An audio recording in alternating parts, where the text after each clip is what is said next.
Hello दोस्तों, ITI classes के YouTube channel पर आप सभी का स्वागत है। तो दोस्तों, आज की वीडियो में हम एक नया टॉपिक शुरू करेंगे और टॉपिक का नाम है आपका फोर्स, जिसे आप हिंदी में बल के नाम से भी जानते हैं। ये जो चैप्टर है आपका, जो आपका मैकेनिकल ग्रुप की ट्रेड है, जैसे आपका फिटर हुआ, मशीनिस्ट हुआ, टर्नर हुआ, डाई मेकर हुआ, इन सभी ट्रेड्स के लिए ये चैप्टर आपका वर्कशॉप कैलकुलेशन का जो सेकेंड ईयर का सिलेबस होगा वहाँ पर आपको दिया गया है मैकेनिकल फोर्सेस के नाम से। बट आपका जो इलेक्ट्रिकल ग्रुप की ट्रेड्स हैं, जैसे इलेक्ट्रोप्लेटर हुआ, आपका इलेक्ट्रीशियन हुआ, इसके अलावा लिफ्ट मैकेनिक्स हुआ, तो उसमें ये जो चैप्टर है आपका फोर्स के नाम से मिलेगा आपको। तो पहले हम यहाँ पर डिस्कस करेंगे जो आपका इलेक्ट्रिकल ग्रुप की ट्रेड है उनके लिए इसको पढ़ेंगे। ये चैप्टर कंप्लीट करने के बाद हम उसके बाद बात करेंगे जो मैकेनिकल ग्रुप की आपकी ट्रेड्स होंगी उसके बारे में। तो दोनों जगह हम क्या करेंगे, ये चैप्टर सेपरेट सेपरेट पढ़ेंगे। तो यदि हम स्टार्ट करें फोर्स की बेसिक डेफिनेशन से तो क्या होगा, डेफिनेशन देखते हैं हम। आप में से बहुत से लोग जानते भी होंगे कि फोर्स होता क्या है। किसी वस्तु को धकेलना या फिर खींचना ही क्या कहलाता है, आपका बल कहलाता है। या फिर और भी आसान शब्दों में कहें तो आप कह सकते हैं कि किसी वस्तु की स्थिति में परिवर्तन या फिर उसकी अवस्था में परिवर्तन जो होगा वो आपका बल कहलाएगा। क्योंकि आपने देखा होगा कि यदि मैं किसी वस्तु पर बल लगाता हूं तो ही वो क्या करेगी, मूव करेगी। जैसे मेरे पास कोई वस्तु है, मैंने इस पर फोर्स लगाया इधर से, तो क्या होगा, जिस दिशा में आप फोर्स लगाएंगे वस्तु उसी डायरेक्शन में आपका मूव करना स्टार्ट कर देगी। और जो आपका फोर्स होगा, इसमें आपको एक चीज का ध्यान रखना है, जो आपका फोर्स होगा जो आप लगाएंगे वो कैसा होना चाहिए, अनबैलेंस्ड होना चाहिए। अनबैलेंस का मतलब ये हुआ कि आपका जो फोर्स लगेगा वो एक ही तरफ से लगना चाहिए। यदि आप दोनों तरफ से फोर्स लगा देंगे और दोनों का जो अमाउंट होगा फोर्स का वो सेम होगा तो वस्तु आपकी क्या रहेगी, रेस्ट में रहेगी, वो मोशन नहीं करेगी। तो आपके पास में जो फोर्स होगा वो कैसा होना चाहिए, अनबैलेंस्ड होना चाहिए। इसका मतलब एक ही तरफ से यदि आप फोर्स लगाएंगे तभी वो बॉडी क्या करेगी, मूव करेगी। तो छोटी सी डेफिनेशन मैं इसकी यदि आपको दूं तो pull and push of an object is force. किसी वस्तु को खींचना या धकेलना ही आपका बल कहलाता है। इसके अलावा मैंने आपको हिंदी में बताया कि अवस्था परिवर्तन, अवस्था परिवर्तन या फिर आप कह सकते हैं इसको स्थिति परिवर्तन, यही आपका क्या कहलाता है, फोर्स कहलाता है। तो ये बिल्कुल बेसिक सी डेफिनेशन है, ये आप सब लोग पहले ही पढ़ चुके होंगे, आपका जो 9वीं और 10वीं में आपने भी पढ़ा होगा। इसके बाद ये जो आपका फोर्स है इसको नोटिस करने के लिए आपके पास में मिनिमम 2 ऑब्जेक्ट्स होने चाहिए। अब वो पहला ऑब्जेक्ट कौन सा होगा, पहला ऑब्जेक्ट होगा आप जिस पर बल लगाएंगे, जिस पर बल लगाया जाएगा। और जो दूसरा है वो क्या होगा, आपका जो बल लगाएगा।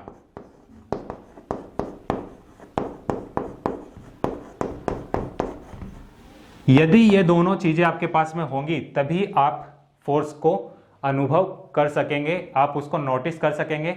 अभी जैसे मैं फर्स्ट पॉइंट की बात करता हूं कि जिस पर बल लगाया जाएगा, तो मैंने अभी बात की थी इसकी। ये मान लिया मैंने कोई ऑब्जेक्ट है मेरे पास में, तो क्या करता हूं मैं इस पर बल लगाऊंगा। तो एक तो ये होना जरूरी है मेरे पास। सेकंड पॉइंट है जो बल लगाएगा, वो बल लगाने वाला कौन हूं, मैं हूं। तो मैंने बल लगाया, इस वस्तु पर लगाया, तो इन दोनों के बीच में क्या हुआ, इंटरेक्शन होगा। अब इंटरेक्शन होगा तभी आप बल को बता सकते हैं कि आपने उस पर बल लगाया। तो अब जो आपका फोर्स होता है वो एक वेक्टर क्वांटिटी है, वेक्टर क्वांटिटी है, जिसे आप हिंदी में क्या कहते हैं, सदिश राशि है। अब सदिश राशियां कौन सी होती हैं, सदिश राशियां वो भौतिक राशियां कहलाती हैं जिसमें परिमाण और दिशा दोनों होती हैं। परिमाण को आप क्या कहते हैं, मैग्नीट्यूड, और दिशा को आप क्या कहेंगे, डायरेक्शन।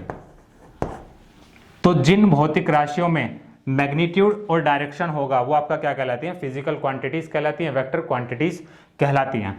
अब फोर्स में आपने देखा होगा, मैंने अभी बताया कि किसी वस्तु को खींचना या धकेलना। अब क्या करेंगे, मैग्नीट्यूड की पहले हम बात करते हैं कि मैग्नीट्यूड होता क्या है। मैग्नीट्यूड होता कुछ नहीं है, जस्ट एक नंबर होता है। यदि मैंने लिख दिया 10, तो ये आपका क्या होगा, मैग्नीट्यूड होगा, ये मैग्नीट्यूड को रिप्रेजेंट करेगा। और यदि इसी को मैं 10 किलोग्राम लिख दूं तो क्या करेगा, ये किसी यूनिट को रिप्रेजेंट करेगा। जैसे 10 किलोग्राम किसी वस्तु के मास को रिप्रेजेंट करेगा। यदि मैं इसको लिख दूं 10 सेकंड तो क्या करेगा, ये आपका टाइम को रिप्रेजेंट करेगा। इसी तरह यदि मैं यहाँ पर लिख देता हूँ 10 किलोमीटर तो ये क्या करेगा, किसी डिस्टेंस को रिप्रेजेंट करेगा। तो मैग्नीट्यूड बेसिकली है क्या, एक नंबर होता है। इसके अलावा बात करते हैं डायरेक्शन की। डायरेक्शन क्या होगी, दिशा, कि जिस दिशा में आप किसी वस्तु पर बल लगा रहे हैं। जैसे मैंने भी आपको दिखाया था कि मैंने इधर से फोर्स लगाया और वस्तु क्या करेगी, इस डायरेक्शन में मूव करने लगेगी, तो वो क्या होगी, डायरेक्शन होगी। तो इतनी बात आपको समझ आई होगी कि क्या होता है, बल किसी वस्तु की स्थिति अथवा उसकी अवस्था में परिवर्तन होता है। यह आपका क्या होता है, एक वेक्टर क्वांटिटी होती है, एक सदिश राशि होती है जिसमें परिमाण और दिशा दोनों होती हैं। परिमाण मैंने आपको बताया कि परिमाण होता क्या है, जस्ट एक नंबर होता है। यदि इसके आगे मैं कोई यूनिट लगा देता हूं तो ये किसी ना किसी चीज को रिप्रेजेंट करेगी। जैसे मैंने 10 किलो लिखा तो क्या हुआ, ये आपको किसी भी वस्तु का द्रव्यमान होगा उसको दर्शाएगी। यदि मैंने यहाँ पर 10 सेकंड लिख दिया तो इसका मतलब क्या हुआ, ये टाइम को रिप्रेजेंट करेगी। और यदि मैंने यहाँ पर 10 किलोमीटर लिखा तो ये क्या होगा, एक डिस्टेंस को रिप्रेजेंट करेगा। डायरेक्शन आप समझ ही गए होंगे, डायरेक्शन क्या होता है, दिशा। और दो मोस्ट इंपोर्टेंट पॉइंट्स मैंने आपको बताए यहाँ पर कि बल को नोटिस करने के लिए आपके पास में दो ऑब्जेक्ट्स का होना बहुत ही जरूरी है। पहला कौन सा, कि जिस पर बल लगाया जाएगा, और दूसरा क्या होगा, जो बल लगाएगा, मतलब बल को लगाने वाला। अब किसी वस्तु पर बल लगाने पर उसकी स्थिति में क्या क्या परिवर्तन होगा, इसको मैं आपको बता देता हूं। अभी मैंने आपको बताया कि क्या है, एक फिजिकल क्वांटिटी है।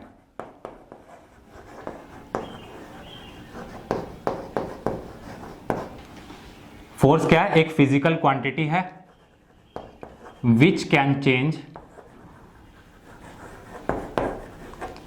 Change the speed, state, direction and dimension of the body.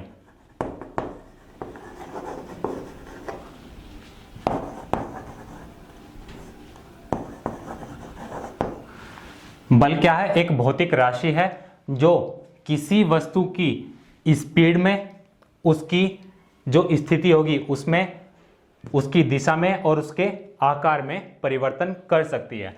अब इन सभी पॉइंट्स को हम देखते हैं यहाँ पर एग्जाम्पल के साथ समझेंगे कि किस तरह से उनकी स्थिति में परिवर्तन होगा।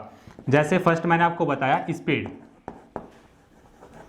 तो स्पीड में किस तरह से परिवर्तन होगा। जैसे आपने देखा होगा कि जब हम छोटे थे तो हम क्या करते थे, जब हम साइकिल चलाते थे तो हमारा छोटा भाई या बहन जो भी था वो क्या करता था, साइकिल में पीछे से धक्का लगाता था।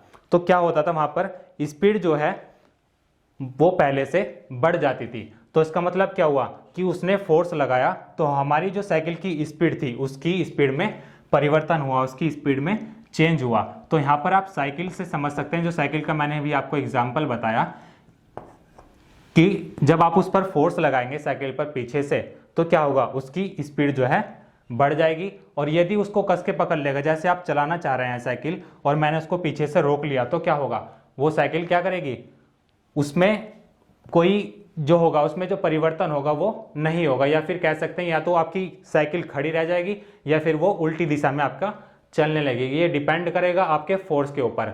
यदि अमाउंट ऑफ फोर्स आपने ज़्यादा लगा दिया, मतलब आपने खींचने के लिए बल ज़्यादा लगा दिया चलाने की अपेक्षा, तो क्या होगा, जो साइकिल होगी वो उल्टी दिशा में चलने लगेगी। और यदि आप इतना फोर्स लगा रहे हैं कि आपकी जो साइकिल है वो एक सीधी दिशा में चले, तो क्या होगा, पीछे वाला जो बल होगा वो आपका फेल हो जाएगा और आपकी जो साइकिल होगी वो आगे की डायरेक्शन में मूव करने लगेगी। इसके बाद में बात करते हैं हम स्टेट की। अब स्टेट में कैसे चेंज होगा, स्टेट आपके पास में दो ही स्टेज होंगी, या तो रेस्ट में होगी कोई भी वस्तु और या फिर मोशन में होगी। अब रेस्ट में कब होगी? रेस्ट में मैंने अभी आपको बताया था कि ये मेरे पास में कोई ऑब्जेक्ट है, यदि इस पर मैं बैलेंस्ड फोर्स लगाता हूँ, यदि मैंने 5 न्यूटन का फोर्स इधर से लगाया और साथ ही साथ में सामने से भी 5 न्यूटन का फोर्स लगाया, तो क्या होगा, ये बॉडी या तो ना तो इधर जाएगी और ना ही इधर जाएगी, तो क्या होगा, ये रेस्ट की स्टेज में रह जाएगी। मोशन में कब आएगी? मोशन में तब आएगी यदि आप बैलेंस्ड फोर्स तो लगा रहे हैं इस पर, बट होगा क्या, यदि इस तरफ से आपने लगाया 10 न्यूटन का फोर्स और इधर से लगाया आपने 8 न्यूटन का फोर्स, तो क्या होगा, जिस तरफ से बल आप ज़्यादा लगाएंगे उस बल की दिशा में ये जो बॉडी होगी आपकी मोशन करना स्टार्ट कर देगी। तो यही आपके पास में स्टेट होगी, या तो रेस्ट की स्टेट होगी या फिर मोशन की स्टेट होगी। इसके बाद में हम बात करते हैं डायरेक्शन की।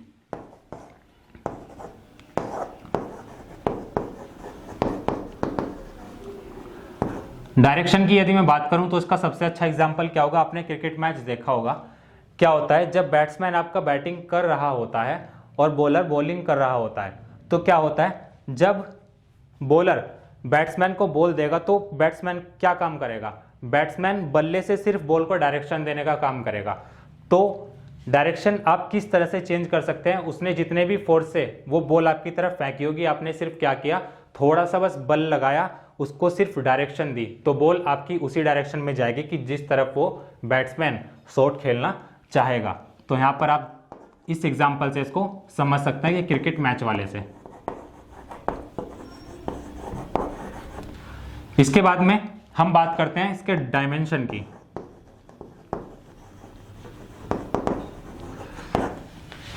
इसका भी एक अच्छा सा एग्जांपल है। आपने देखा होगा कि आपके घर में जो टूथपेस्ट होता है उसकी जो ट्यूब होती है, जब नई नई आप ट्यूब वो लेकर आएंगे तो क्या करते हैं, उसकी शेप वैसे की वैसे ही रहेगी, और जैसे जैसे आप डेली उसमें से टूथपेस्ट निकालना स्टार्ट कर देंगे तो आपने देखा होगा कि उसकी शेप ऐसी आ जाती है कि वो बिल्कुल ख़त्म हो जाता है। आप उसको मोड़ तोड़ कर जैसे भी उसमें से कोलगेट आसानी से निकाल लेते हैं। तो क्या होगा, आपने उस पर फोर्स लगाया, तभी क्या हुआ, वो खत्म होने के बाद में उसमें जो बचा कुचा आपका कोलगेट होगा वो आपका बाहर निकल के आ जाएगा। तो इस तरह से आपका उसकी डायरेक्शन, जो उसकी डायमेंशन होगी, उसमें क्या होगा, चेंजेस हो जाएंगे। तो यही इस पॉइंट में मैंने आपको बताया कि फोर्स क्या है, एक फिजिकल क्वांटिटी है which can change the speed, state, direction and dimension of the body. तो ये आपका बिल्कुल बेसिक सा इंट्रो हुआ फोर्स के बारे में। इसके बाद अब हम बात करते हैं यूनिट्स ऑफ फोर्स की। यूनिट्स ऑफ फोर्स मतलब बल के, यदि मैं मात्रक की बात करूं तो बल का मात्रक क्या होता है। यदि हम बात करें कि न्यूटन्स के जो आपका सेकंड लॉ था उसके अकॉर्डिंग कि किसी भी ऑब्जेक्ट का जो आपका एक्सेलरेशन होता है वो जनरली 2 वेरिएबल्स पर डिपेंड करता है। एक होता है आपका m यानी कि मास ऑफ द ऑब्जेक्ट, और जो दूसरा होता है आपका वो क्या होता है, फोर्स। ये आपका क्या कहलाएगा, net force acting on the body.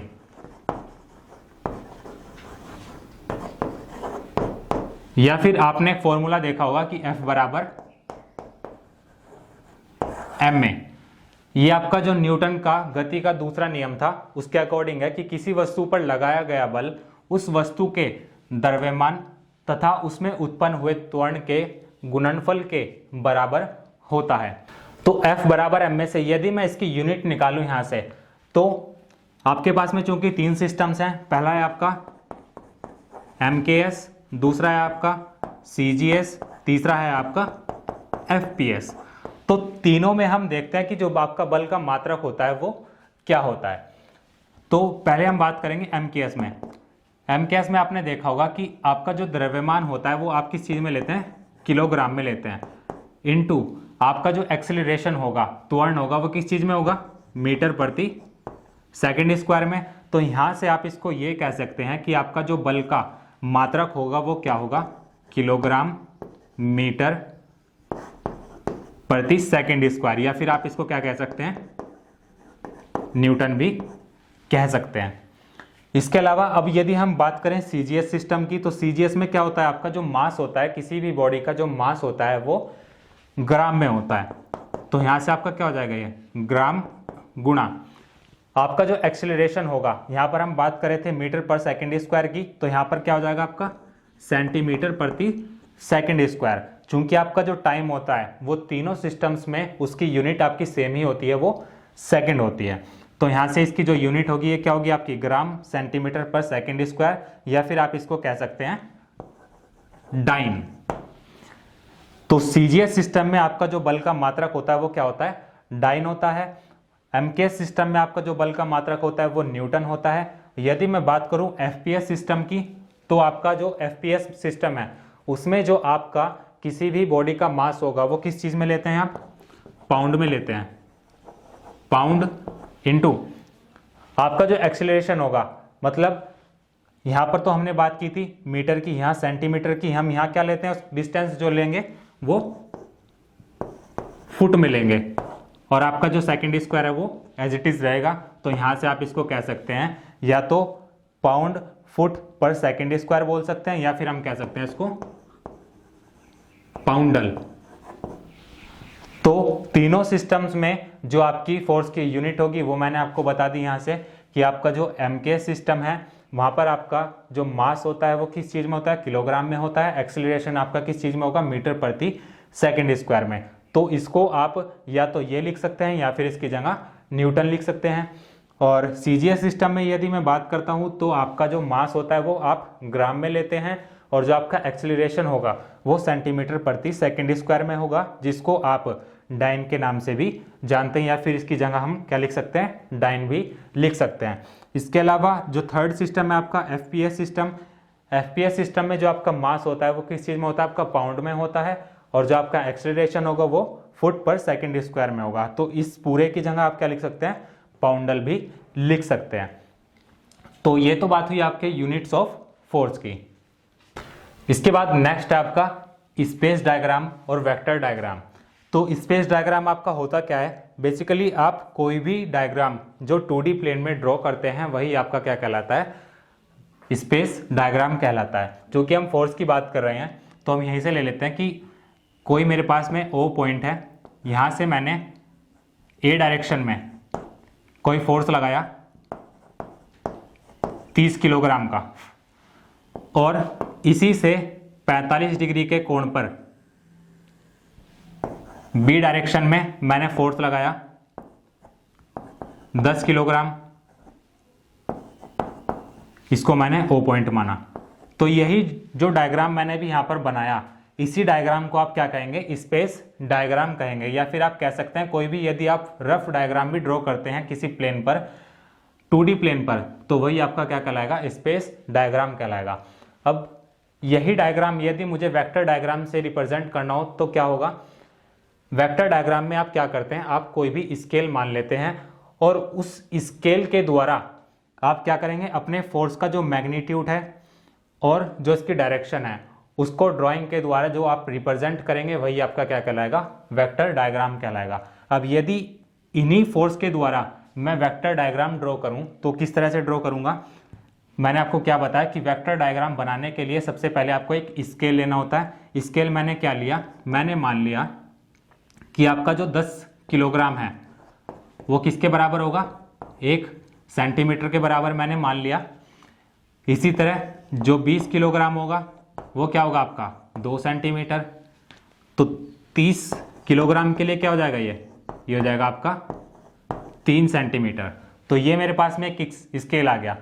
अब इसी के द्वारा यदि मैं अपना डायग्राम ड्रॉ करता हूं तो 30 न्यूटन जो है आपका वो 30 किलो जो आपका फोर्स है वो O से A डायरेक्शन में लग रहा है। तो क्या करूंगा मैं, यहां से इसको मैंने O माना, इसको मैंने A माना। ये आपकी जो लेंथ होगी OA ये आपकी कितनी होनी चाहिए फिर 3 सेंटीमीटर, चूंकि आपने यहां पर स्केल को लिया है। इसी तरह 45 डिग्री पर यह आपका 45 डिग्री का एंगल हो जाएगा, और O से B डायरेक्शन में जो आपका फोर्स है वो कितना है 10 किलोग्राम। तो इसका मतलब ये हुआ कि यहां से आप 1 सेंटीमीटर पर क्या कर देंगे, यहां से आप इसको एरो लगा देंगे, ये आपका B पॉइंट हो जाएगा। इसी तरह से आप यहाँ भी एरो लगा देंगे और ये आपका हो जाएगा 1 सेंटीमीटर। तो क्या किया मैंने, ये मैंने सिर्फ आपको समझाने के लिए लिया है। आपका जो फोर्स होगा यहाँ पर वो ज़्यादा भी हो सकता है और कम भी हो सकता है। तो क्या करेंगे, कोई भी पैमाना लेकर यदि आप फोर्स को उसका मैग्नीट्यूड और डायरेक्शन किसी भी ड्राइंग के द्वारा रिप्रेजेंट करते हैं तो वही आपका क्या कहलाता है, वेक्टर डायग्राम कहलाता है। इन्हीं वेक्टर डायग्राम्स का यूज करके आप नेट फोर्स निकालते हैं, जो इस चैप्टर में आप अभी आगे पढ़ने वाले हैं। इसके बाद नेक्स्ट हम बात करते हैं रिजोल्यूशन ऑफ फोर्स की। अब रिजोल्यूशन ऑफ फोर्स का मतलब क्या होता है कि बल का विश्लेषण। तो रिजोल्यूशन जो वर्ड है आपका, ये बेसिकली आपका वेक्टर्स से जुड़ा हुआ है। वेक्टर्स क्या होते हैं, जिनके पास में डायरेक्शन होती है। यदि हम इसको समझने से पहले एक इसका बेसिक सा एग्जांपल देखें, ये मेरे पास कोई नदी है और ये इसके अंदर कोई नाव है। ये टॉप व्यू हमने बना लिया इसका कि आपके पास में कोई नदी है और उसके बीच में ये नाव है। ये आपकी नाव खराब हो गई, या फिर कह सकते हैं इसका मोटर खराब हो गया, या फिर इसके जो चाकू हैं वो टूट गए। अब आपके पास में दो रस्सियां हैं, एक रस्सी आपने इस डायरेक्शन में फेंक दी, एक रस्सी आपने इस डायरेक्शन में फेंक दी। मतलब दोनों छोरों पर आपने रस्सी फेंक दी जो आपके पास में थी। अब दोनों छोरों पर जो है आपके फ्रेंड्स खड़े हुए हैं, और वो क्या करते हैं, इस बोट को खींचना स्टार्ट करते हैं। तो जब वो इसको खींचना स्टार्ट करेंगे तो ऑब्वियसली बात है कि आपकी जो बोट होगी वो इस डायरेक्शन में मूव करना स्टार्ट कर देगी। मतलब जो आपके कंपोनेंट्स थे, ये कंपोनेंट्स का जो रिजल्टेंट होगा वो क्या होगा, इस डायरेक्शन में होगा, जो कि F के बराबर होगा। अब बात आती है कि आपके पास में सिर्फ दो ही कंपोनेंट होंगे, ऐसा नहीं है। आपके पास में दो से ज्यादा कंपोनेंट्स भी हो सकते हैं। अब दो से ज्यादा कितने हो सकते हैं, इनफाइनाइट हो सकते हैं। बट हम जो बात करते हैं बेसिकली दो मेन कंपोनेंट्स की ही बात करते हैं। एक आपका हॉरिजॉन्टल कंपोनेंट होगा, एक आपका वर्टिकल कंपोनेंट होगा। तो यही आपका क्या कहलाता है, रिजोल्यूशन ऑफ फोर्स कहलाता है। कि जब आप किसी फोर्स को उसके कंपोनेंट्स में ब्रेक कर देते हैं या फिर उनको सेपरेट कर देते हैं या सेग्रीगेट कर देते हैं, यही आपका रिजोल्यूशन ऑफ फोर्स कहलाता है। अब ये डायग्राम मैं बाहर बनाऊं, यदि मैं इसको कह सकते हैं कि स्पेस डायग्राम यदि मैं इसका बनाऊं या फिर वेक्टर डायग्राम इसका बनाऊं तो किस तरह से ड्रॉ करूंगा। इसमें आपकी एक कंडीशन होती है कि जो आपके कंपोनेंट्स होते हैं वो एक दूसरे से परपेंडिकुलर होने चाहिए। अब ये है आपका एक्स और वाई एक्सिस, ये मैंने मान लिया आपका O पॉइंट है। इन दोनों का जो रिजल्टेंट होगा वो इस डायरेक्शन में होगा। तो ये आपका O पॉइंट हुआ यदि, तो आपका A पॉइंट कहां होगा, यहां मैंने मान लिया कहीं। इसी तरह ये आपका क्या होगा, रिजल्टेंट फोर्स होगा F, इसको मैंने मान लिया B, और ये मान लिया मैंने यहां पर कहीं C। अब क्या करते हैं कि आपका जो रिजल्टेंट था F, इसके आपके कंपोनेंट्स हुए। कंपोनेंट्स क्या होंगे, जो x डायरेक्शन में होगा वो क्या होगा, F x होगा। जो y डायरेक्शन में होगा वो क्या होगा आपका F y होगा। तो दोनों एक्सिस पर आपको जो है फोर्स पता चल गए हैं। x एक्सिस की यदि मैं बात करता हूं तो जो कंपोनेंट मिलेगा आपको F x मिलेगा। y एक्सिस में यदि मैं बात करता हूं जो आपको कंपोनेंट मिलेगा वो F y मिलेगा। अब मैं क्या करता हूं, यहां से इसको मिला देता हूं B से,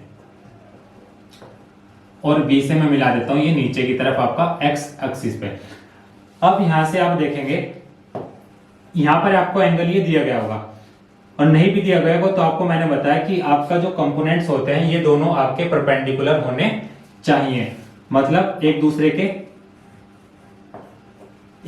से ये 90 डिग्री के कोण पर होने चाहिए। अब यदि मैं बात करता हूं कि मान लिया मैंने एंगल आपका यहाँ थीटा है, तो क्या होगा। अब यदि मैं बात करता हूं इन ट्रायंगल OBA,